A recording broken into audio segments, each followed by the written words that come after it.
बोलो श्री बलवंत दयाल जी महाराज की, श्री स्वामी जी महाराज की जय। भगवो श्री पद कमल,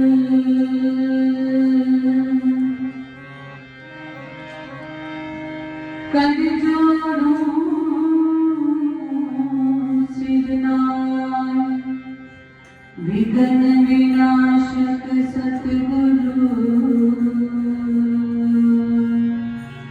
अंग संग रहो सहाय। धैर्य मस्तक पर चरण रज, लेखनी हाथ, विमल मनोरथ चरित कहूँ, कहे दास अनाथ। लघुमति कुचल कठोर मम, महिमा वर्णि न जाए। ताते बजाओ पद कमल, बार बार हर्षाए। विनय दास की सतगुरु, सुनिए दीनानाथ। अति अनुग्रह धरो, मम सिर पर बहार, मम सिर पर बहार। बोलो मेरे श्री गुरु महाराज की, बोलो साची दरबार की, श्री ननी मासी। मेरे हृदय सम्राट का आधार श्री सद्गुरुदेव भगवान जी के पावन पवित्र चरणों में उपस्थित प्रभु प्रेमियों, कितने दिनों से हम श्री गुरु महाराज जी की पावन लीलाओं का श्रवण कर रहे हैं। कल हमने श्रवण किया था कि किस तरह से एक भक्त के पुत्र को थानेदार बन करके वापस ले आए और उसकी जान बचाई। सद्गुरु के नाम में, सिमरन में कितनी ताकत होती है कि सद्गुरु को मजबूर कर देती है कि वो भक्त की कार्य संवारने के लिए उन्हें आना ही पड़ता है। इसीलिए सद्गुरु की महिमा और उनकी हर एक लीला यही दर्शाती है कि हरि नाम का जपना कितना जरूरी है। अब श्री गुरु महाराज जी लकी पर्वत में किसी भक्त के घर भोजन कर गए। श्री गुरु महाराज जी ने उनके घर पधार करके उनके घर को विभाग किया। कहते हैं कि जब श्री गुरु महाराज जी उनके घर विराजमान थे तो चारों तरफ संत महात्मा भी विराजमान थे। बीच में श्री गुरु महाराज जी और चारों तरफ संत। वहां का दृश्य इतना अनुपम और दिव्य था, ऐसा लग रहा था जैसे बीच में सूर्य हो और चारों ओर संत महात्मा भव्य वेश में उनकी किरणें। ऐसा दृश्य मन को लुभाने वाला था। अचानक श्री गुरु महाराज जी ने एक लीला की और सभी भक्तों से बारी बारी पूछने लगे, संतों से, क्या आपने कभी ईश्वर को देखा है? श्री गुरु महाराज जी के वचन सुनकर के कई एक प्रेमी कहने लगे, गुरु महाराज जी अभी कोशिश कर रहे हैं कि ईश्वर को जान पाए, देख पाए। कई एक ने कह दिया कि हाँ गुरु महाराज जी, बस दर्शन होने ही वाले हैं। एक संत श्री सद्गुरुदेव जी के चरणों में विराजे थे।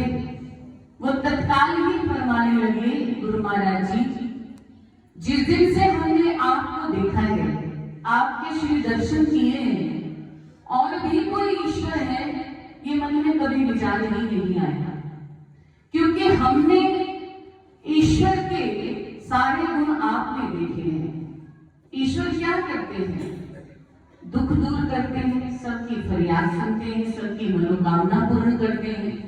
और वही तो आपके चरणों में आकर के सहसा ही हमारी पूर्ण हो जाती है, हमें कुछ मुख से कहना भी नहीं पड़ता।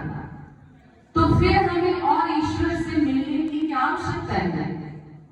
श्री सद्गुरुदेव भगवान जी मंद मंद मुस्कुराते हुए फरमाने लगे, एक प्रेमी को अपने गुरुदेव के अंदर, एक शिष्य को अपने गुरुदेव के अंदर ऐसा ही ईश्वरीय भाव रखना चाहिए।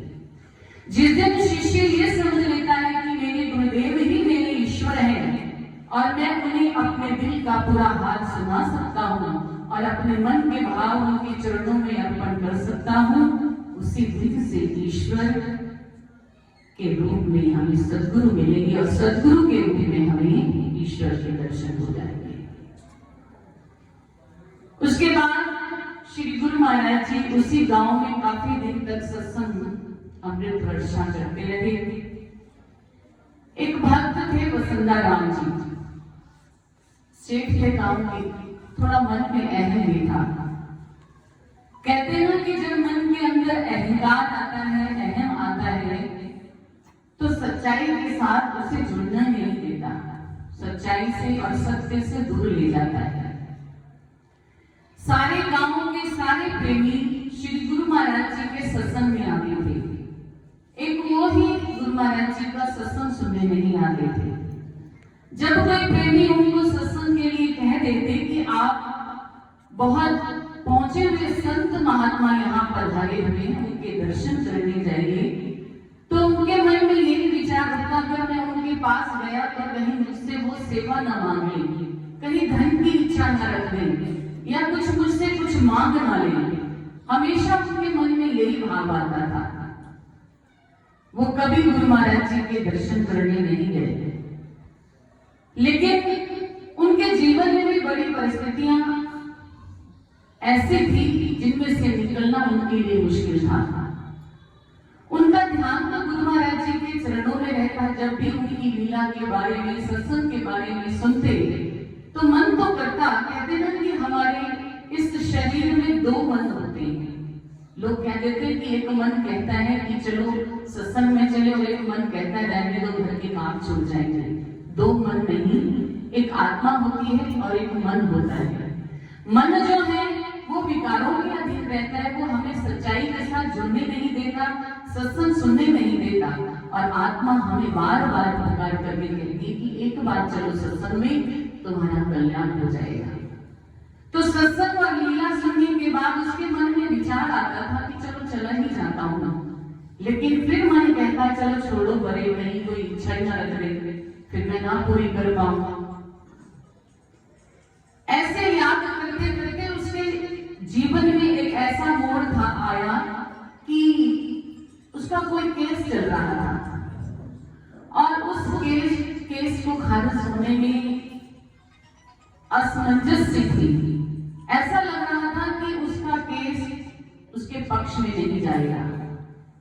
रात्रि को इसी उदेड़ में और चिंता में कि सुबह गुरु महाराज जी के दर्शन करने जाऊंगा, बस मेरा केस सुलझ जाए, वो मेरे पक्ष में हो जाए और जो केस चल रहा है वो खारिज हो जाएगा। ऐसे विचार लेकर के वो सो गया।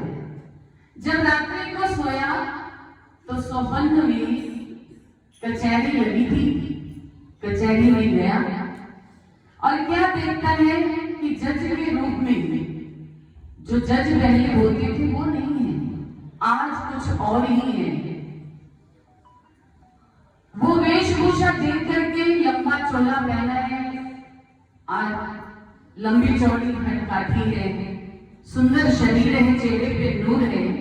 सपने में ही किसी व्यक्ति से पूछते हैं कि ये जज कौन है, क्या ये जज नए आए हैं? ऐसा सुन करके